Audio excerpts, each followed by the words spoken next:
Es un placer para mí volverme a encontrar con todos ustedes y continuar juntos en este estudio que estamos haciendo del Evangelio de Juan. Estamos en el capítulo 15, si me quieren acompañar allí en sus Biblias, y comenzaremos haciendo una lectura de los 8 primeros versículos, bien que nos vamos a centrar en esta ocasión en la segunda parte del versículo 2 y en el versículo 3. Pero como digo, primero comenzamos leyendo los 8 primeros versículos del capítulo 15 de Juan, que dice así: Yo soy la vid verdadera, y mi Padre es el labrador. Todo pámpano que en mí no lleva fruto, lo quitará, y todo aquel que lleva fruto, lo limpiará para que lleve más fruto. Ya vosotros estáis limpios por la palabra que os he hablado. Permaneced en mí y yo en vosotros. Como el pámpano no puede llevar fruto por sí mismo si no permanece en la vid, así tampoco vosotros si no permanecéis en mí. Yo soy la vid, vosotros los pámpanos. El que permanece en mí y yo en él, éste lleva mucho fruto, porque separados de mí nada podéis hacer. El que en mí no permanece será echado fuera como pámpano, y se secará, y los recogen, y los echan en el fuego y arden. Si permanecéis en mí y mis palabras permanecen en vosotros, pedid todo lo que queréis y os será hecho. En esto es glorificado mi Padre, en que llevéis mucho fruto y seáis así mis discípulos. Bueno, hemos leído más versículos de los que vamos a comentar porque queremos ver un poco el contexto en el que todo esto se está diciendo. Si han seguido los estudios anteriores, pues recordarán que vimos en el versículo 2, la primera parte: todo pámpano que en mí no lleva fruto, lo quitará. Es decir, estuvimos viendo pues ramas que sí, que aparentemente están de alguna manera asociadas a Cristo, pero que no producen fruto. Entonces, en ese caso, son quitados. Dijimos que creíamos que tenía que ver con cristianos nominales, que pueden estar dentro del círculo del ámbito cristiano, pero que no tienen la vida, no han nacido de nuevo, no tienen la vida de Cristo y por lo tanto no producen fruto. Ahora, la segunda parte del versículo 2, que es en la que nos vamos a centrar ahora, habla de otro tipo de ramas. Dice: y todo aquel que lleva fruto, lo limpiará para que lleve más fruto. Así que ahora estamos viendo, pues, creyentes, estos ya sí entendemos que son creyentes porque llevan fruto, pero el Señor se va a emplear también a fondo con ellos, los va a limpiar para que lleven más fruto. Por lo tanto, tenemos aquí dos conceptos. Por un lado, quitar, en referencia a esos que no son auténticos creyentes, pero que están allí. Y ahora, otro concepto más, otro verbo más: limpiar. Quitar y limpiar. En ambos casos, la vid sufre algún tipo de pérdida. Pero debemos de darnos cuenta de que hay una diferencia entre las dos, entre quitar y limpiar. Esta diferencia es importante. Pensemos, por ejemplo, en aquella misma noche en la que el Señor Jesucristo, reunido con sus apóstoles, estaba hablando. Pasaron dos cosas con dos de los apóstoles que el Evangelio recoge con bastante detalle. La primera tiene que ver con Judas. Judas, que había pertenecido durante 3 años al grupo apostólico, era uno de los apóstoles elegidos por el Señor, pues rechazó todas las ofertas de la gracia de Dios que el Señor Jesucristo le ofrecía, las rechazó y finalmente podríamos decir que fue quitado, fue cortado, con un final muy trágico, como ya todos sabemos. Fue quitado, fue cortado. Ahora, también se nos habla en este pasaje de otro caso diferente, del apóstol Pedro. Judas lo traicionó, pero el apóstol Pedro, ¿qué hizo? Bueno, pues Pedro lo que hizo fue negarle 3 veces. Y no solo eso, sino que cuando el Señor le advirtió lo que iba a hacer, le llevó la contraria al Señor, le dijo que estaba equivocado, en fin, se enfrentó con él. Son dos cosas graves. Por supuesto, la traición de Judas es muy grave, pero no es menos grave el pecado de Pedro, de negar, de enfrentarse con el Señor. Pero en el caso de Pedro hay una diferencia que se aprecia por otras partes. Y es que Pedro sí que había llevado fruto en ocasiones en su vida. Y tenemos momentos muy, en fin, el clímax del Evangelio, por ejemplo, de Mateo, cuando el Señor les pregunta, ¿y quién dicen los hombres que soy yo? Y unos dicen una cosa, otros dicen otra. ¿Y vosotros quién decís que soy yo? Y Pedro dice, tú eres el Cristo, el Hijo del Dios viviente. Bien, Pedro, esto no te lo reveló carne ni sangre, sino mi Padre que está en los cielos. Y yo te digo que tú también eres Pedro, sobre esta roca edificaré mi iglesia, y todas esas cosas que luego, esas promesas que el Señor le hizo. Habían sido momentos brillantes en la carrera de Pedro, pero junto con esos momentos de lucidez espiritual, vamos a decirlo así, tenía otros que era terrible, era terrible. Cuando el Señor les anuncia también por primera vez que le es necesario ir a Jerusalén a morir, dice, Señor, lo toma aparte, Señor, en ninguna manera esto te acontezca. ¡Qué barbaridad! Negándose a lo que el Señor, a los planes del Señor. Pero sí tenía fruto, fruto en medio de mucha hoja, de mucho follaje externo, de grandes ramas, sí, pero algo de fruto, poco fruto. Y el Señor en ese caso, pues lo va a limpiar. Lo va a limpiar para que pueda llevar más fruto. Y eso que iba a hacer con él, pues lo va a hacer también con nosotros. Por supuesto, siempre va a ser un proceso doloroso. Él lo sintió así, evidentemente. Que le cortaran pues esa confianza que él tenía en sí mismo, esa prepotencia con la que a veces actuaba, ese fuego que abrasaba, que a veces era bueno, pero otras veces no lo era. Bueno, de todo eso el Señor tenía que cortar y va a ser doloroso para él. Y lo va a ser también para nosotros, pero es necesario. Entonces nosotros ahora debemos de enfocarnos en pensar en lo que significa esta limpieza. ¿Qué implica esta limpieza que el Señor va a hacer con todos aquellos auténticos creyentes que ya van produciendo algún fruto, pero que el Señor desea que produzcan mucho más? ¿En qué consiste? Bueno, fijémonos bien en cómo empieza. Todo aquel que lleva fruto lo limpiará. Y aquí lo primero que notamos es que esta responsabilidad inicial pues corresponde a Dios mismo. Él es el labrador que corta y quita las ramas que son infructuosas y limpia las que ya llevan algún tipo de fruto. Es una obra del Señor, es una responsabilidad que corresponde al Señor. Y esto hay que tenerlo claro desde el comienzo. Nosotros no podemos limpiarnos a nosotros mismos. Necesitamos que el Señor desde fuera, con su poder, con su gracia, nos limpie. Bien que esto hay que aclararlo de antemano, pues no quiere decir que nosotros no tengamos ninguna participación en el proceso de nuestra propia santificación. Más adelante veremos que sí, que es imprescindible, que se requiere, que se demandan cosas de nosotros mismos. Pero este proceso fundamental requiere de la presencia, del poder, de la gracia de Dios, de que Él intervenga en nuestra propia vida. Y lo primero que debemos decir es que este proceso de limpieza es un proceso necesario. Usted puede encontrarse con una vid que está en un suelo tan estupendo, tan excelente, que puede que no sea ni necesario ni cavarla, ni abonarla, ni regarla siquiera. Puede ser que haya una vid, de hecho ocurre, que no sea necesario todo eso. Pero lo que sí que es necesario siempre es podarla. Es cortar pues esas ramas que sobran. ¿Por qué? Pues porque la planta crece con esa fuerza, de esa forma tan lozana, tan exuberante, que ese mismo crecimiento puede llegar a perjudicar al fruto. Y para evitarlo, pues hay que podarla sin compasión.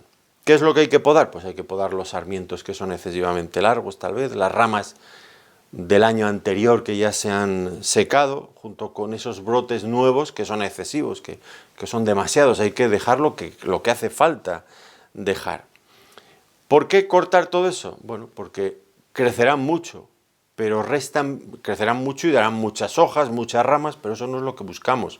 No es lo que busca el labrador. Lo que busca el labrador es fruto. Entonces, esas ramas, esas hojas, lo que hacen es restar vitalidad, consumen recursos, esa rica savia que fluye de la vid hacia las ramas, pues es consumida para la producción de cosas que no son necesarias. Un follaje excesivo o unas ramas excesivamente largas o muchas, pues no tienen demasiado sentido. Así que de nada sirven esas ramas largas, de nada sirven tantas hojas, lo que importa es el fruto. Entonces el labrador va a cortar, va a podar todo eso para que finalmente se produzca fruto. Y esto pues normalmente aquí se realiza en invierno y es una poda brutal, porque lo único que usted va a ver después de eso, pasa por los campos de viñedos y solamente ve las vides peladas, ese tronco retorcido y no ve nada más. Y es lo que queda. Y parece realmente, nosotros antes en nuestra iglesia local teníamos un patio y teníamos varias parras, eran vides que habían crecido y bueno, pues llegaba el verano y con las ramas pues nos daban allí sombra, era muy bonito, teníamos varias. Pero llegaba el invierno y llegaba un hermano de otra ciudad que entendía de eso y podaba las vides aquellas, nos daba una tristeza cuando en el invierno las cortaba, porque es que lo dejaba todo en la mínima expresión de lo que era el tronco, la vid, ¿no? Pero luego llegaba el verano y de repente empezaba a crecer con una fuerza que casi si te quedabas mirándola le veías crecer. Qué vitalidad tenía aquellas parras. Y crecían y crecían. Y entonces nos dábamos cuenta de que la salud de la vid pues está directamente proporcional, pues a la poda que se le ha hecho antes. En el verano está llena de hojas, de fruto. En el invierno está, pues eso, en su mínima expresión. Pero es necesario podarla para que la vid desarrolle su máximo potencial para dar fruto. Y si no se poda, se la perjudica. Es necesario. Y eso ocurre también con los creyentes. De otras formas ya se nos ha venido diciendo, tanto en este Evangelio como en otros. Recuerdan que en el capítulo 12 de este Evangelio, versículo 24, allí no habla de una vid, habla del trigo, pero fíjense el principio cómo es paralelo. Juan 12, 24. De cierto os digo, que si el grano de trigo no cae en la tierra y muere, queda solo, pero si muere, lleva mucho fruto. El mismo principio, hay que cortar, hay que morir, hay que eliminar ciertas cosas para que finalmente pueda fructificar abundantemente. Eso es lo que debe de ocurrir en nuestras vidas. En otra ocasión, en Marcos capítulo 8, versículo 35, el Señor expresó otra verdad similar. Porque todo el que quiera salvar su vida, la perderá. Y todo el que pierda su vida por causa de mí y del Evangelio, la salvará. Volvemos a ver el mismo principio. Perder para ganar. Es necesario perder la vida desde la perspectiva de lo que el mundo entiende ganarla, para ganarla desde la perspectiva como la entiende Dios, que para el mundo evidentemente es perderla. Bueno, perder para ganar. Este es el principio bíblico. Ahora, es importante subrayar en este caso concreto en el que estamos de la vid, que no se trata tanto de limpiar, de cortar, de quitar algo que sea en sí mismo malo, sino algo que estorba la producción de fruto. Noten bien, no quitar algo que sea necesariamente malo o pecaminoso, sino algo que estorba la producción de fruto. Porque pues Dios, y esto lo sabemos y debemos de tenerlo claro, Dios no solamente tiene la intención de quitar de nosotros todo lo que es pecaminoso, también tiene la intención de quitar todas aquellas cosas que se pueden desarrollar en nuestras vidas de manera indebida, cosas en las que finalmente podemos colocar nuestra confianza y va a quitarla del lugar donde tenemos que ponerla, que es en Cristo. Por ejemplo, ¿qué cosas pueden ser? Bueno, pues imagínense que tenemos dones naturales que se desarrollan mucho y que ponemos mucha confianza en ellos. ¿Qué dones? Pues por ejemplo podemos pensar en que tenemos mucha sabiduría, mucha capacidad intelectual, que tenemos mucha elocuencia a la hora de hablar, que por nuestra posición hemos conseguido influencias en ciertos ámbitos, que tenemos una naturaleza muy fogosa y mostramos mucho celo en las cosas en las que nos ponemos a hacer. Bueno, en principio ninguna de esas cosas tiene por qué ser mala. Tener sabiduría, elocuencia, influencia, celo, bueno, no son malas en principio. Pero empiezan a serlo cuando colocamos en ellas nuestra confianza y dejamos de confiar en Cristo. Confiamos en nuestra sabiduría en lugar de confiar en la sabiduría de Dios. Confiamos en nuestra elocuencia en lugar de confiar en el poder del Espíritu Santo para llevar la palabra a los corazones hasta lo más íntimo de la persona, donde tiene que realmente que hacer el efecto. Bueno, podemos confiar en todo eso. Otras veces no son nuestros dones, sino son pues cosas que tampoco necesariamente son malas, pero que nos estorban de la misma manera. Por ejemplo, amistades, entretenimientos, hobbies, hábitos.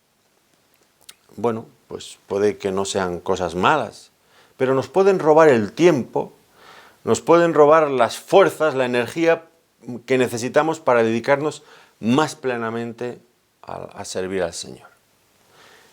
Por ejemplo, en este tiempo, yo pienso aquí en España, no sé cómo será en otros lugares, pero aquí en España, por ejemplo, el tema de los entretenimientos, de los pasatiempos, de los hobbies, como lo quiera llamar. Pues aquí hay dos que son fundamentales. El fútbol, que eso es el ídolo nacional aquí en España y creo que en otros países también, y las series de Internet. Esas dos cosas ahora mismo. Bueno, usted puede decir, pero ¿qué puede haber de malo en el fútbol, en ver un partido de fútbol? Un grupo de corredores, no sé cuántos son, si son 11 o 12, van corriendo detrás de la pelota para un lado y otros tantos van en la dirección contraria para meter al final el balón en una red que está colocada entre tres palos. Bueno, pues ¿qué puede haber de malo moralmente en ver cómo unos corren para un lado y otros se les persiguen y luego al revés? Bueno, pues en principio moralmente no hay nada en pasar 1 hora y media o lo que dure un partido 2 horas viendo eso. No hay nada malo, nada pecaminoso, entiendo yo. Mientras no se llegue a la violencia y a esos ultras que a veces, bueno, ya esos lo desmantelan todo, esos son terribles, pues no tiene por qué haber nada de malo. Y ver en lugar de un partido 10 partidos al mes, bueno, pues malo tampoco. Y ver uno cada día, pues no sé, supongo que malo tampoco, lo mismo que ver uno.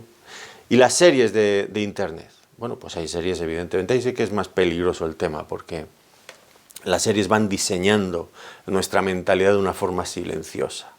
Nos colocamos delante del monitor, de lo que sea, de la pantalla donde veamos eso y vamos tragándonos y absorbiendo todo eso sin ningún tipo de criba. Y muchísimas series son malísimas, moralmente, ahí sí que hay cosas malas. Pero bueno, usted puede encontrar una que sea buena, que a veces las hay, de carácter histórico, de carácter documental, bueno, pues que quieran concienciar de un problema social de algún tipo. Yo creo que algunas puede haber que estén bien, no lo discuto. Pero cuando dedicamos mucho tiempo a todo eso, pues al final, ¿cuánto tiempo nos queda para leer nuestras Biblias, para estudiarlas, para meditarlas? Entonces es cuando empezamos a valorar que eso está mal y que probablemente el Señor quiera quitárnoslo, porque ocupa un lugar, es como las hojas, como esas ramas muy largas de la vid que impiden que lleve fruto. Absorben todos los recursos que tenemos, lo entregamos todo ahí para restar a lo otro. Entonces, a lo que realmente nos importa, le importa al Señor. Así que tendremos que valorar también todas esas cosas. Miren la exhortación que nos dirige todavía el autor a los Hebreos. Capítulo 12 de Hebreos, versículos 1 y 2. Aquí es otra figura diferente, pero viene a decir lo mismo, porque es que Dios tiene mucho interés en concienciarnos de este asunto y lo enfoca desde distintos ángulos para que lo veamos con claridad. Fíjense, capítulo 12 de Hebreos, versículos 1 y 2. Por tanto, nosotros también, teniendo en derredor nuestro tan grande nube de testigos, despojémonos, aquí viene la clave, despojémonos de todo peso y del pecado que nos asedia, y corramos con paciencia la carrera que tenemos por delante, puestos los ojos en Jesús, el autor y consumador de la fe, el cual, por el gozo puesto delante de él, sufrió la cruz, menospreciando lo oprobio, y se sentó a la diestra del trono de Dios. Bueno, aquí está claro, ¿no? La vida cristiana es comparada con una carrera atlética y, bueno, pues evidentemente se nos dice que para correrla es necesario prescindir de todo aquello que nos frene. Un buen atleta, pues no se lo imagina usted llegar a la línea de salida con un traje, un saco, un americano, una corbata, la gabardina, incluso la bolsa de la compra en la mano.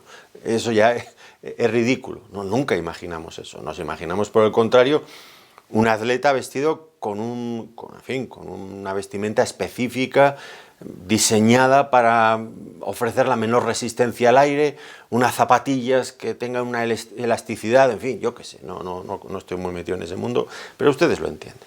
Que vaya, que nada le detenga, que vaya a toda velocidad, para que se pueda mover con absoluta libertad.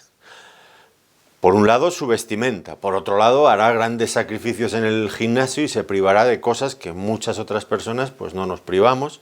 Y todo pues para quitarse esos kilos de más que al final pues pesan demasiado en la carrera. Lo que quiere es ganar velocidad. Bueno, pues esto es lo que el autor de los Hebreos nos está diciendo. Y dice que nosotros debemos de aplicar esos principios de esa ilustración a nuestra propia carrera cristiana, a nuestra vida cristiana.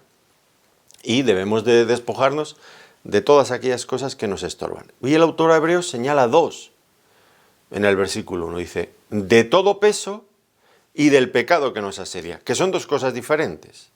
De todo peso y del pecado que nos asedia. Cuando dice de todo peso, podemos incluir aquí pues cosas que son legítimas, como las que antes he venido mencionando. Pero el pecado, bueno, pues el pecado está claro que eso sí que son cosas ilegítimas, cosas malas. Pero ambas tienen en común una cosa, y es que impiden el progreso en la carrera cristiana. Por lo tanto, son igualmente malas, dañinas para el creyente, y debemos de evitarlas a toda costa. Es una advertencia del Señor. Todo aquello que nos frene en la vida cristiana, que nos impida dar el fruto que Dios desea, debe de ser eliminado. Y con frecuencia pues no hacemos caso a esta exhortación. Y llenamos nuestras vidas. Las llenamos de todo tipo de cosas, de posesiones materiales, de compromisos laborales o sociales o familiares, o lo que antes decía de pasatiempos, de gustos, de actividades, de relaciones. Bueno, lo llenamos de mil cosas, que no necesariamente son malas. Pero al final resulta que no tenemos tiempo para lo que sí que es importante, que es pues crecer en la vida cristiana, fructificar.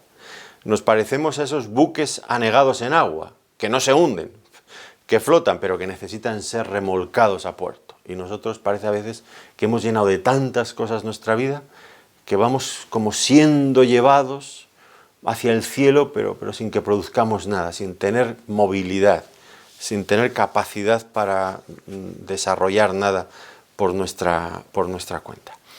Entonces deberíamos de plantearnos tal vez algunas cosas de una manera diferente de cómo las hacemos. No sé si usted le ha preguntado alguna vez a su pastor, a veces a mí me lo preguntan, oiga, pastor, ¿y eso está mal o está bien? Bueno, es una pregunta importante, que duda cabe. ¿Está bien o está mal? Bueno, pues las personas quieren normalmente saber, cuando nos hacen esta pregunta, si lo que quieren o lo que están haciendo es un pecado o no lo es. Pero tal vez deberíamos de cambiar la pregunta y hacerla de otra manera. No tanto si es un pecado o no es un pecado, sino es un peso innecesario que me va a obligar a ir más lento en la carrera. Ya no tanto si es pecado o no lo es, sino me está impidiendo ir más rápido, avanzar más en la carrera. Y tendremos que revisar nuestras vidas desde esta perspectiva y con la ayuda del Señor, porque por nosotros solos no vamos a poder, recuerden lo que antes hemos dicho, es una labor del Señor, pero con la ayuda del Señor, después de haber revisado nuestras vidas, debemos de pedirle las fuerzas necesarias para terminar con todas esas cosas. Cosas que nos apartan de lo que Él quiere, de nuestra vida de oración, de devoción al Señor, de meditación en la palabra. ¿No le pasa a usted que cuando quiere ponerse a leer la Biblia, de repente le entran en la mente un montón de ideas de hacer tal o cual otra cosa? Esas cosas que se interfieren, que nos impiden avanzar, esas cosas son las que debemos de revisar y quitar, porque si no, pues dejará nuestra vida empobrecida espiritualmente. Aunque hay algunas personas que piensan, no, ¿cómo quedará mi vida empobrecida si siempre estoy negándome a las cosas? Quitarme esto, quitarme lo otro, y al final no voy a ser yo aquí un pobre hombre. No. Es todo lo contrario. Quitarnos de esas cosas añade fuerza a nuestra vida espiritual. Las quita de un lado, pero las coloca en el otro, y salimos ganando, evidentemente. Sí, es verdad, ya lo hemos dicho, el atleta se niega a muchas cosas, no comerá dulces, por lo menos en exceso, no cuidará muy bien sus calorías y otro montón de cosas más. Cosas que nosotros no miramos. Pero al final, si nos ponemos en la misma pista de atletismo y cuando suene la pistola, el pistoletazo de salida, salgamos corriendo, él llevará ya 5 metros cuando nosotros hayamos andado el primero. Porque esas cosas de las que él se priva le aportan esa riqueza, esa fuerza, esa potencia que nosotros luego echamos de menos, ¿verdad?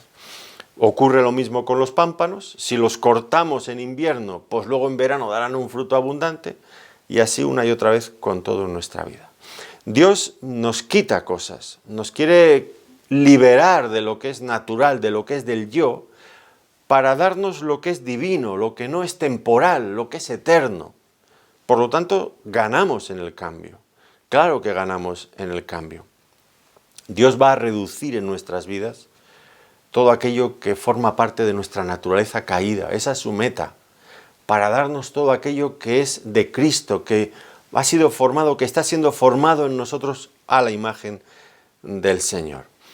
Así que no nos debería de importar soltar esas cosas, dejarlas partir, porque eso va a enriquecer realmente nuestra vida. Y esto pues es en lo que Dios está trabajando en la vida de cada creyente auténtico. Pero, ya he dicho antes, eso es algo que Dios produce.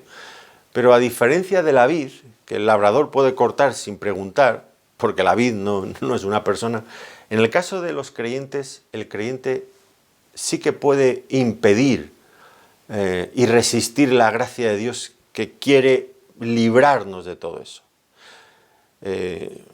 Y eso depende en gran medida de nosotros. Algunos se escandalizarían. No, pero no nos escandalicemos. Esto es así en la práctica y lo sabemos, porque si dependiera exclusivamente de Dios, todos seríamos infinitamente santos y todos seríamos santos por igual. Y la realidad es que no lo somos. Y no es porque Dios no quiera la santidad para todos por igual, sino porque los creyentes muchas veces nos resistimos a dejar partir esas cosas, a que Dios nos limpie, a que Dios nos transforme. Ofrecemos demasiada resistencia tantas y tantas veces. Y eso nos perjudica. Es importante, es necesario y es importante dejar partir esas cosas y cortar esas cosas. Me van a permitir que les cuente una experiencia que tuve hace ya muchos años y que para mí fue determinante en mi vida. Nosotros, mi mujer y yo, nos casamos hace 35 años, por aquel entonces yo tenía 20 años. Y bueno, pues teníamos lo justito nos habíamos casado muy jóvenes, teníamos lo justito para vivir, pero queríamos casarnos, estábamos contentos, pues adelante. Y recuerdo que mi padre nos regaló una televisión vieja que tenía, pequeña, portátil, no sé, pero un tamaño pequeñito, en blanco y negro, no les cuento más. De esas televisiones que cuando nos sentábamos a verla a veces empezaban con esas interferencias que subían y bajaban, y uno de los dos, o mi mujer o yo, nos teníamos que colocar, no le funcionaba muy bien la antena, nos colocábamos a un lado de la televisión, tocábamos con un lado, con el otro lado estirábamos el brazo para hacer como de antena y así la imagen se estabilizaba. Bueno, una televisión espantosa. Pero, ¿qué pasaba? Pues yo llegaba de mi trabajo y bueno, pues venía cansado. Cenaba y nos sentábamos en el sillón a ver la televisión. Era lo más sencillo, lo más cómodo. No requería de ningún esfuerzo adicional sentarse allí y ver la televisión juntos. Luego nos íbamos a la cama. Pero llegó un momento, al cabo de unas semanas, de unos meses, que yo le dije a mi mujer, digo, esto nos está quitando la vida espiritual, es que no hacemos otra cosa con esto. La próxima vez que nos vayamos a la ciudad donde vivía mi padre, le voy a llevar la televisión, le voy a dar las gracias, pero le voy a decir que esto no es para nosotros, que no nos hace falta y que no la necesitamos. Y efectivamente, lo hicimos. Y durante montones de años criamos 5 hijos sin ningún tipo de televisión ni nada de todo eso. Oiga, miren, esa decisión que tomé en aquel momento, con la ayuda del Señor evidentemente, cambió por completo mi vida. Porque ese tiempo que yo entonces dedicaba a ver la televisión, pues dejé de verla. No veíamos cosas malas, es que en aquella televisión no se podía ver ni bueno ni malo, es que era dificilísimo, pero era el tiempo que nos restaba. A partir de ese momento, ese tiempo lo dediqué a estudiar la Biblia, no tenía otra cosa, y a criar hijos, como ya les he dicho, pero a estudiar la Biblia. Y Dios me permitió aspirar a otras cosas dentro del ministerio, pero aquella decisión fue fundamental, fue fundamental. Yo llegaba siempre a mi casa, justo enfrente había un bar, y con unos cristales muy grandes, y yo cuando llegaba de mi trabajo cansado veía el bar lleno de gente, la mayoría de los días viendo el fútbol, y yo me metía en mi casa y hacía otras cosas, ya les digo, pues estudiar mi Biblia. Aquello transformó mi vida, una decisión, quitar algo que me perjudicaba. Tal vez en otras ocasiones en mi vida no he sido tan diligente en esas cosas, pero en aquella ocasión lo recuerdo bien y me transformó, me abrió un futuro nuevo delante de mí. Son cosas en las que debemos de reflexionar. Seguro que usted tiene cosas que sabe que le están estorbando, que no son malas en sí mismas, pero que le están estorbando. Pues tome una decisión con la ayuda del Señor y delante del Señor. Tampoco yo quiero animar a nadie a nada, porque recuerdo que en mi época más joven yo exhortaba con cierto fuego y cierto fervor a mis amigos creyentes, mira, tienes que quitarte la televisión, y a veces lo conseguía. Recuerdo un joven que llegó y dijo, es verdad, y fue con su televisión de no sé cuántas pulgadas, la mía era de 9 y se la devolvió a mi padre, o de 9 o de no sé cuántas, pero aquel era grande y bajó, era un tipo fuerte, bajó al contenedor de basura y la tiró allí, fuera, no quiero televisión ni quiero más. A los 3 meses se había comprado una el doble de grande y no sirve de mucho. Tiene que ser algo que uno haga en el poder del Señor y con la ayuda del Señor, porque y con convicción, porque si no, esas cosas pues acaban mal. Así que yo tampoco hago campaña a favor de nada. Solamente a favor de confiar en el Señor para que nos libre de todas esas cosas que tanto nos estorban. Ahora, en todo caso, pues ya hemos mencionado, es un proceso doloroso. Los que veíamos cuando aquel hombre podaba nuestra vid, estábamos espantados, qué crueldad. Esto tiene que ser contraproducente, pensábamos. No. Y a veces los creyentes somos igual con Dios. Cuando vemos que Dios viene con las tijeras a cortar, nos escandalizamos y si nos quita algo que nos gusta, hasta nos quejamos amargamente delante del Señor. No nos gusta que lo recortes y nos duele, pero deberíamos estar agradecidos al Señor porque haga esta labor en nosotros, porque los resultados finalmente son muy beneficiosos para nuestras vidas, sin lugar a dudas. Y llevaremos fruto entonces también para el Señor, que es algo que le honra y que le agrada. Dice que lo limpiará. Ahora, muchas veces se interpreta esta limpieza con aquellas cosas que pasamos en la vida, ya sea la disciplina, ya sean pues la persecución, el sufrimiento, distintas pruebas que nos surjan de uno o de otro tipo. Lo asociamos con esto, la limpieza. Bueno, y es verdad, en la Biblia a veces aparece así en otras partes, pero aquí no. Aquí la limpieza, noten bien que no tiene que ver con la limpieza que produce pues las cosas dolorosas y amargas que pasan en nuestras vidas. Es una limpieza que es producida, dice, por la palabra. Ya vosotros estáis limpios, dice el versículo 3, por la palabra que os he hablado. Así que debemos de pensar, enfocarnos en esto, en la limpieza por la palabra. Y aquí es extraño que muchos cristianos, incluso iglesias, pues parecen resistirse a la idea de ser limpiados por la palabra. ¿Por qué digo esto? No sé si usted asiste a alguna de esas iglesias, y asiste desde hace tiempo, iglesias que poco a poco han ido recortando el tiempo de estudio de la palabra en los cultos de la iglesia. Antes podían durar 1 hora y no pasaba nada. Ahora, si dura más de 20 minutos, ya empiezan a poner malas caras. Pues yo conozco muchas iglesias de ese tipo. ¿Y qué hacen a cambio? Se han quitado la predicación de la palabra, ¿qué hacen? Bueno, pues cosas que entretengan a la gente. Más cánticos, más cosas de entretenimiento. Que la persona salga de allí después de haber reído un rato y estar contento, que esté feliz, que es lo que queremos, que estén felices.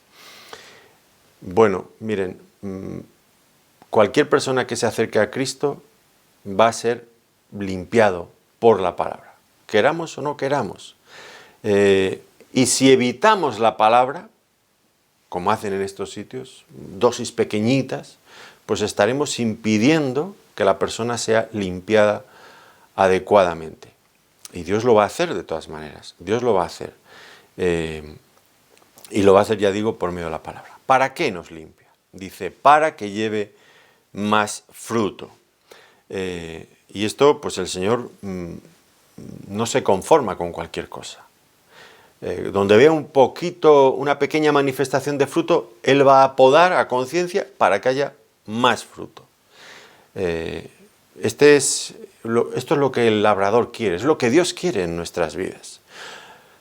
¿Qué labrador se conformaría, por ejemplo, con ir a examinar la vid y encontrar una uva aquí y otra uva allí?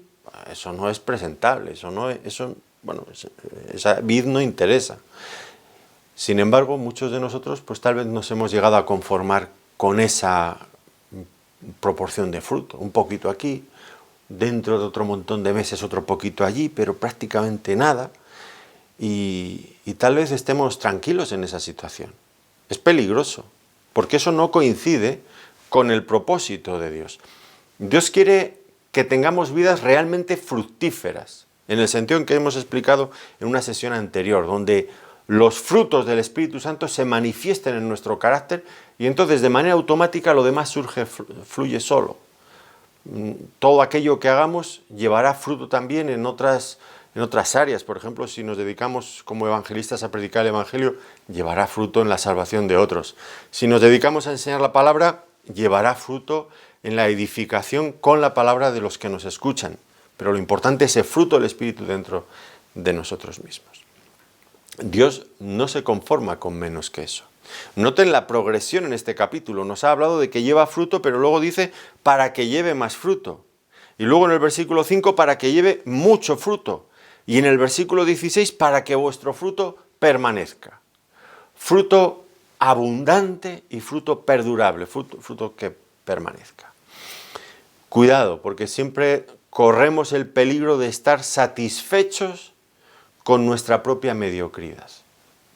El peligro de estar satisfechos con nuestra propia mediocridad. Que demos por bueno que prácticamente en la vida cristiana no hemos avanzado nada, pero que hemos avanzado un poquito. Han pasado 10 años desde que soy creyente y ya me he leído por primera vez mi Biblia entera. Hombre, 10 años ha necesitado usted para leer la Biblia entera. Patético, ¿no? Porque a nada que usted dedicara, ¿qué le voy a decir yo? 15, 20 minutos al día, cada día, en un año ha leído la Biblia entera una vez. 15, 20 minutos tampoco es tanto, ¿no? Si empleamos más tiempo en cualquier red social al cabo del día que eso, ¿no? Qué triste, ¿verdad? Conformarnos, estar satisfechos con nuestra propia mediocridad. Bueno, que hay creyentes que en 10 años todavía no la han leído ni una sola vez, entonces casi que sí, que desde esa perspectiva habría que felicitar a los que por fin la han leído una vez. Pero creo que ninguna de las dos opciones parece muy, en fin, muy encomiable, muy de ser alabada. Recuerden ustedes el espíritu de la iglesia en Laodicea, que se nos puede contagiar con facilidad. Ellos decían, yo soy rico y me he enriquecido y de ninguna cosa tengo necesidad. Y ahora el Señor les da, no sé cómo decirlo, lo que me viene a la mente es, les da un bofetón que los deja tiritando. ¿Qué les dice el Señor? Pero bueno, hombre, tú no sabes que tú eres un desventurado, miserable, pobre, ciego y desnudo. Apocalipsis 3:17. Ellos están contentos consigo mismos. Yo soy rico. Y el Señor les dice, tú lo que eres un pobre hombre, miserable, ciego, desnudo, que vas haciendo el ridículo por ahí, porque crees que vas vestido con ropas, vas engalanado y lo único que llevas vas desnudo, no llevas nada. Triste, ¿no? No nos conformemos con menos que dar mucho fruto, aspiremos siempre a lo mejor para el Señor. Igual que hacemos en otras muchas cosas, si usted se va a comprar un coche, un carro, pues lo que quiere es uno bueno y va a ahorrar y se va a esforzar en tener uno bueno. Oiga, ¿por qué cuando hablamos de las cosas del Señor nos da lo mismo cualquier cosa? Cualquier cosa vale. No puede ser. Ahí es donde deberíamos de ser especialmente exigentes en darle al Señor lo mejor y esforzarnos al máximo. Continúa el Señor diciendo, ya estáis limpios, ya estáis limpios. Esto se lo dice el Señor a los 11 apóstoles que estaban en ese momento con Él. En un momento anterior, cuando sí que estaba Judas con ellos, en el capítulo 13 les dice, ya vosotros limpios estáis, aunque no todos, porque sabía que Judas estaba entre ellos. Ahora, ¿a qué se refiere esta limpieza de la que el Señor está hablando ahora? Porque por un lado les dice, ya estáis limpios, pero por otro lado les hace notar que el Padre sigue limpiándoles para que lleven más fruto. ¿Están limpios o es necesario seguir limpiándolos? Bueno, pues es que no son verdades excluyentes. Pero sí, debemos de pensar en qué sentido estaban limpios y en qué sentido deberían de seguir siendo limpiados, que es lo mismo que ocurre con nosotros. Bueno, este tema ya lo ha tratado antes, como digo, en el capítulo 13, cuando el Señor lavó los pies de los discípulos. En aquel momento Él hablaba también de limpieza. Pero la limpieza en aquel contexto tenía que ver con limpieza de nuestros pecados. Y el Señor habló de dos tipos de limpieza diferentes. Una limpieza inicial y completa, que es cuando el creyente nace de nuevo, se acerca a Cristo por la fe y el arrepentimiento y Dios le transforma, le da una nueva naturaleza y judicialmente le perdona todos sus pecados. Pero, dijo el Señor, aún así hay que seguir limpiando cada día los pies, porque caminando por la vida, pues uno se va ensuciando, quieras que no. Y entonces esa limpieza es también necesaria. Es limpieza acerca del pecado. Esa otra limpieza diaria, pues tendrá que ver con nuestra confesión de nuestros pecados, nuestro arrepentimiento, volver a restaurar por los recursos de la palabra de Dios esa comunión pues estropeada con Dios por nuestro pecado. Ahora el Señor en este capítulo, en el capítulo 15, entiendo que está hablándonos de otro tipo de limpieza, parecida, pero no exactamente la misma. Es la limpieza que se necesita para llevar fruto para el Señor. Y ambas limpiezas, la limpieza del pecado y la limpieza para llevar fruto, son complementarias, como ya hemos estado subrayando antes, ¿verdad? Necesitamos ser limpiados de nuestros pecados, pero necesitamos también ser limpiados de todo aquello que nos impide, que nos estorba, pues crecer en nuestro servicio cristiano, que no sea necesariamente pecaminoso. Y esta limpieza dice que es por la palabra que yo os he hablado. Y ya he dicho antes que aunque pensamos en la limpieza, pues pruebas y cosas de este tipo, aquí se refiere claramente a la palabra. La palabra que se presenta en la figura del viñador, pues como las tijeras que cortan esos pámpanos que no sirven, que impiden que la vid pues produzca todo su fruto. Y en este sentido, pues ya recordamos otros pasajes que están en la misma línea. Recuerdan, por ejemplo, Hebreos, capítulo 4, versículo 12. Porque la palabra de Dios es viva y eficaz y más cortante que toda espada de dos filos, y penetra hasta partir el alma y el espíritu y las coyunturas y los tuétanos y discierne los pensamientos y las intenciones del corazón. La palabra de Dios como la espada, como las tijeras. La palabra de Dios que limpia, como diría el apóstol Pablo en 2 Timoteo capítulo 3, versículos 16 y 17. Toda la palabra, toda la escritura es inspirada por Dios y útil para enseñar, para redarguir, para corregir, para instruir en justicia, a fin de que el hombre de Dios sea perfecto, enteramente preparado para toda buena obra. La palabra de Dios no solamente es el medio por el que llegamos a la salvación, conocemos el Evangelio de Dios que nos lleva a la salvación. La palabra obra en nuestro corazón, inclinando nuestra voluntad y nuestra mente hacia allí, ¿no? Pero por otro lado, la palabra de Dios también es elemento fundamental para nuestra santificación. Fíjense aquí en Juan capítulo 17, versículo 17, ¿qué dice? Santifícalos en tu verdad. Tu palabra es verdad. Santifícalos en tu verdad. Tu palabra es verdad. ¿Cómo vamos a ser santificados? En la verdad. ¿Dónde está la verdad que nos santifica? En la palabra. Salmo 119, 9. ¿Con qué limpiará el joven su camino? Con guardar tu palabra. Nada nos limpiará y nos alejará del pecado, sino una adecuada aplicación de la palabra de Dios a nuestras vidas. Pero, ¿cómo actúa la palabra de Dios para producir esta santificación en nosotros? Bueno, en primer lugar, hay que decir que para que la palabra haga efecto en nosotros, pues debemos de permanecer en ella. Eso nos lo va a decir en el versículo 7 del capítulo 15. Si permanecéis en mí y mis palabras permanecen en vosotros, debemos permanecer en la palabra de Dios. De poco o de nada sirve pues un acercamiento ocasional a la palabra de Dios. Leer un día que me siento deprimido, que me encuentro envuelto en infinidad de problemas, abro la Biblia, voy a leer algo, voy a leerme un salmo, voy a leerme algo que me consuele para levantarme el ánimo. Bueno, pues no discuto que la palabra de Dios le pueda hacer bien en ese momento. Claro que lo hará, porque la palabra de Dios es buena, pero creo que usted está perdiéndose lo mejor de la palabra si hacemos esto. ¿Por qué?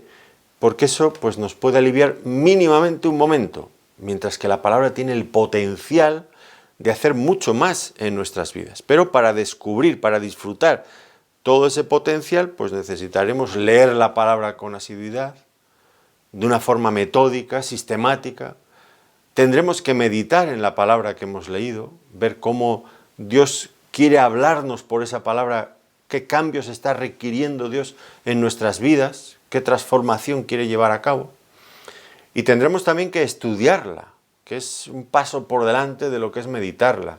Estudiarla que implicará hincar codos, quemarse las cejas y ir descubriendo con calma todos los secretos y toda la riqueza que hay escondida en la palabra. Todo ello es complementario.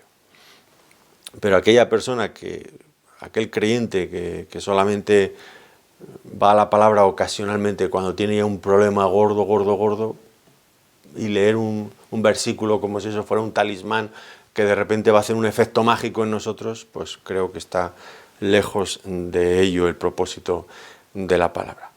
La palabra de Dios tiene efectos cuando dejamos cuando la conocemos y dejamos que influya en nosotros. ¿Y de qué manera influye? Bueno, pues nos instruye en la verdad. Nos instruye en la verdad y nos muestra aquellos errores en nuestra vida, aquellas cosas de las que tenemos que apartarnos. La palabra de Dios actúa como un espejo, pero es un espejo milagroso. ¿Por qué? Porque nos vemos en la palabra, pero no nos vemos desde nuestra propia perspectiva, desde nuestra propia visión, sino que nos vemos reflejados en la palabra, pero tal como Dios nos ve. Es decir, no es que yo me veo a mí mismo tal como soy, sino tal como Dios me ve. Y eso es algo milagroso, es el efecto que produce la palabra. Entonces, al verme como Dios me ve, ya me doy cuenta de aquellas cosas que están mal en mi vida, aquellas cosas que tengo que cambiar, que tengo que corregir. Esto es muy importante. Nos muestra nuestros errores y eso es la forma en la que es el primer paso para luego poder cambiarlos, para saber qué cosas le agradan y le desagradan al Señor, para luego dejar de hacerlas. Porque cuando llegamos al cristianismo, pues traemos un bagaje muy, muy, muy grande de cosas que hemos ido aprendiendo en la vida. Nuestro carácter se ha ido formando en 1001 hábitos que no han tenido nada que ver con el cristianismo y ahora llegamos allí arrastrando todo eso y muchas veces ni siquiera lo confrontamos con la palabra de Dios, lo damos por bueno. Nunca lo vamos a cambiar, lo hemos hecho toda la vida, no. Pero la palabra de Dios dice que nos debemos de renovar constantemente en el conocimiento de Dios, dice Romanos capítulo 12 en los primeros versículos. Es necesaria esa renovación permanente, esa revisión de lo que estamos haciendo. ¿Cuenta con el agrado de Dios? ¿O es algo que he visto hacer toda la vida pero que no le agrada al Señor? Bueno, todo eso es fundamental, porque la ignorancia de la voluntad de Dios, expresada en la palabra, es el enemigo más peligroso de la santidad. La ignorancia de la palabra de Dios. Podemos llegar a unos extremos increíbles. El otro día estaba leyendo en uno de los profetas, no me acuerdo cuál era, pero Dios le dice al pueblo, vosotros hacéis esto, estaban sacrificando niños a Jehová. Dice, cosas que nunca han subido a mi corazón, dice Dios. Si ya os lo he dicho, cosas que están lejos de mi imaginación, que nunca os he dicho. Ellos las hacían y creían que contaban con la aprobación y hasta con la felicitación de Dios por hacer todo eso. Pero qué barbaridad. ¿Y cuántas personas hay en la religión, muchas veces, en la cristiandad, en la llamada cristiandad, que hacen cosas que nunca han revisado con la palabra de Dios? Y les predicamos y les decimos, mira, que eso no le gusta a Dios. Pero ¿tú cómo lo sabes? Lo dice la Biblia, lee la Biblia. A mí déjame de esas cosas. Pero oiga, entonces, esa persona nunca conocerá a Dios y si lo conoce nunca prosperará en la vida cristiana. Es un verdadero peligro no conocer la Biblia. La Biblia nos libra de los errores, de las falsedades, de los conceptos equivocados. Estaba leyendo nuevamente otra vez el Salmo 19 el otro día, que allí, en ese contexto, el Salmo 19 habla de cómo Dios habla a través de la creación, pero luego cambia y empieza a hablar de cómo Dios transforma a la persona por medio de la ley, de la palabra de Dios. Y finalmente dice allí el salmista David, haciendo esta reflexión, ¿quién podrá entender sus propios errores? Y lo dice en este contexto de la palabra, ¿quién podrá entender sus propios errores? Líbrame también de las soberbias, que no se enseñoreen de mí. Bueno, ¿cómo podemos ver ser librados de nuestros errores? Yo recuerdo que este salmo, una vez en un campamento, yo era muy jovencito, que tendría pues 17 años o 16 años, el pastor que teníamos nos dio el Salmo 19 y cada uno teníamos que comentar un versículo, y a mí me tocó este. Yo no sé qué dije, creo que no dije nada, pero uno que había allí, que era un poquito más mayorcito que yo, dice, hombre, pero ¿no te das cuenta? Cuando dice ahí, líbrame de los... ¿quién podrá entender sus propios errores? Líbrame de los errores ocultos, dice ahí el Salmo 19. ¿No te das cuenta que esos errores que son tuyos, que te están ocultos, son precisamente los que ve todo el mundo y tú no te das cuenta? Es triste, ¿no? Pero es así, realmente es así. ¿Y cómo podemos llegar a verlos? Cuando leemos la palabra y cuando nos miramos en ese espejo perfecto que nos ofrece una visión nítida de la realidad desde la perspectiva divina. Claro que necesitamos ser enseñados por la palabra de Dios para llegar a ser santos, para poder cortar aquellas cosas que no nos convienen. En aquella misma noche, el Señor con sus discípulos, pues anda que no tuvo que cortar cosas. Ya hemos mencionado al principio Pedro discutiendo con el Señor. Señor, yo no te negaré de ninguna de las maneras. Todos estos tal vez, pero yo no. Pues el Señor le tuvo que enseñar algo importante acerca de sí mismo. Esa confianza que tienes en ti mismo es peligrosísima. Te va a llevar precisamente a donde tú dices que no vas a ir. Es triste. Y así va a hacer el Señor con nosotros constantemente. Quitar toda esa falsa, esa ingenua confianza que tenemos en nosotros mismos. Supongo que algunos estarán tal vez escandalizados escuchándome. Tienes que cortar esa confianza que tienes en ti mismo, dejar de confiar tanto en ti mismo, cuando en el mundo estamos escuchando todo lo contrario, ¿verdad? Tú confíate en ti mismo, tú fíate de tu corazón, tú sigue tus instintos, y la Biblia va a hacer todo lo contrario. ¿Se dan cuenta? Bueno, pues de eso también nos tiene que librar la palabra de Dios. Pero la necesitamos. Miren a los discípulos esa noche. Hemos hablado de Pedro, pero si es que eran todos igual. El Señor les dice, me voy a la casa de mi padre. Y ahora Pedro dice, Señor, ¿dónde vas? Le dice en el capítulo 13, versículo 36. Tomás en el capítulo 14, versículo 5, dice, no sabemos cuál es el camino, tampoco sabemos a dónde vas. Judas, no el Iscariote, dice, Señor, ¿y cómo te vas a manifestar cuando te vayas a nosotros, pero no al mundo? Y ninguno de ellos entendía la necesidad de que Cristo muriera y resucitara. Estaban desorientadísimos. Y dice el Señor ahora, ya estáis limpios. ¿Cómo? Por la palabra que yo os he hablado. Porque la palabra que Él les estaba hablando estaba corrigiendo todos esos errores para guiarles en el camino hacia la santidad, hacia la perfección, hacia el fruto en la vida cristiana. Así que la palabra de Dios nos limpia porque nos enseña y nos libra del pecado. Pero en segundo lugar, la palabra de Dios, si le dejamos que actúe, como he dicho antes, porque permanecemos en ella, lo que va a hacer es llenar nuestros corazones por un deseo de las cosas celestiales. La palabra de Dios nos va a mostrar toda la belleza, la grandeza del Señor, de su gloria eterna, de la patria celestial, de la herencia que nos ha preparado.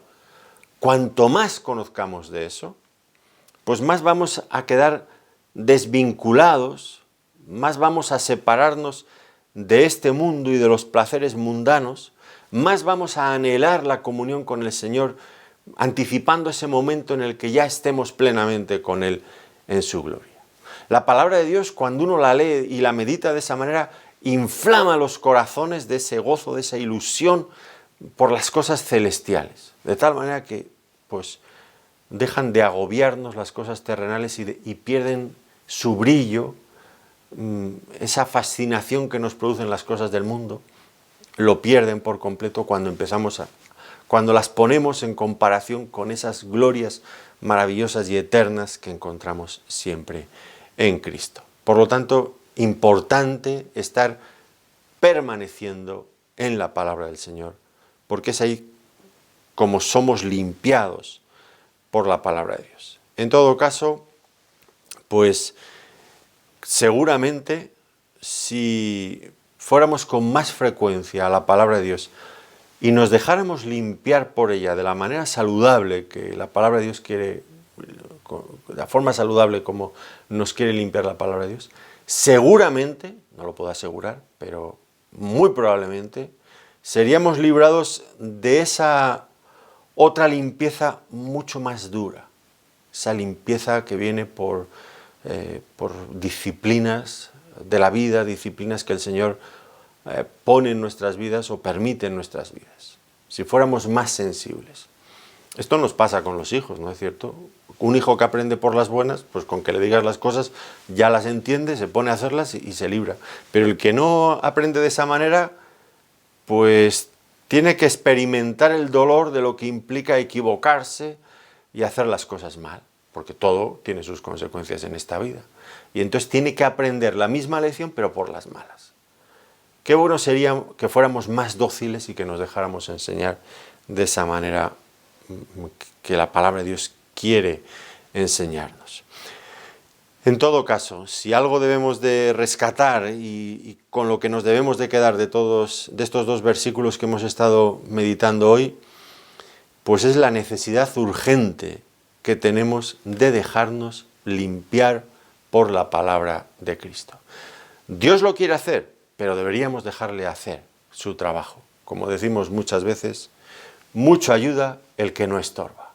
No estorbemos a Dios en este proceso de limpiarnos por la palabra. Todo lo contrario. Prestémonos diligentemente, tomemos la iniciativa de buscar cada vez más al Señor por medio de su palabra y veremos cómo nuestras vidas se van viendo transformadas para llevar más fruto y fruto que glorifique de verdad a nuestro Dios en el cielo, que es quien de verdad lo merece. Bueno, terminamos aquí, nuestro tiempo ha transcurrido. Con la ayuda del Señor seguiremos meditando en los grandes e importantísimos conceptos que van apareciendo poco a poco en este capítulo. Hasta entonces, que el Señor les bendiga muy ricamente. Les agradezco que nos hayan querido acompañar en este tiempo de estudio bíblico. Muchas gracias.